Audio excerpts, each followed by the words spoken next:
Good morning! Silipin natin mga alaga at ay magbabahog. Nakagising na.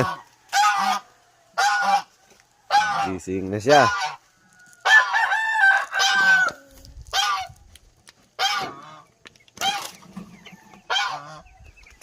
Wala na naman kayong pagkain. Ubus. Lagayan ng bahog. Akin na yan.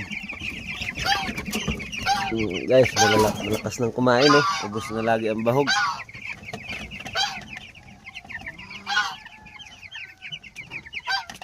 Teka, wala pang laman. Ayan. Malikot. Matapon. Kain. Yan, meron tayong 20 pesos na 45 days. Hop! Yun lagi siya nakabantay dun sa 45 days. Lagi niya sinisilip